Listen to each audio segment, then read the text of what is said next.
നല്ലൊരു മുട്ട ഫ്രൈ ഉണ്ടാക്കിയാലോ നമുക്ക്. നല്ല കലക്കിപ്പാർന്ന അപ്പത്തിൻ്റെ കൂടെയൊക്കെ കഴിക്കാൻ നല്ലതാണ്. അപ്പോൾ ഒരു സ്പൂൺ നല്ല ജീരകം, ഒരു അര സ്പൂൺ കടുക്, ഇഞ്ചി ചെറുതായി മുറിച്ചത്, വെളുത്തുള്ളി ചെറുതായി മുറിച്ചത്, എന്താ ചെറുതായി ഒന്ന് വാടി വരുമ്പോൾ അതിലേക്ക് കറിവേപ്പിലിടുക ആവശ്യത്തിന്, പിന്നെ ചെറിയൊരു വലിയുള്ളി ചെറുതായി മുറിച്ചത്, ആവശ്യത്തിന് ഉപ്പും ആയിട്ട് ഒന്ന് നന്നായി വഴറ്റിയെടുക്കുക. എന്നിട്ട് നമുക്ക് അതിലേക്ക് മസാലപ്പൊടി വെക്കാം. ഒരു 1/4 സ്പൂണ് മഞ്ഞൾപ്പൊടി, ഒരു സ്പൂണ് മുളക് പൊടി, അതേപോലെ തന്നെ മല്ലിപ്പൊടി, പിന്നെ ഗരം മസാല. അതിൻ്റെ പച്ചമണം മാണ വരെ നന്നായി ഇളക്കിയെടുക്കുക.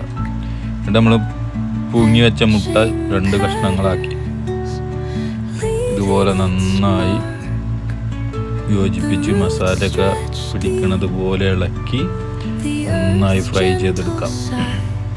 ഇതാണ് നല്ല ടേസ്റ്റാണ്. അപ്പോൾ എല്ലാവരും ഉണ്ടാക്കി നോക്കി അഭിപ്രായം പറയാം. ചാനൽ സബ്സ്ക്രൈബ് ചെയ്യാം. അപ്പോൾ okay, thank you so much.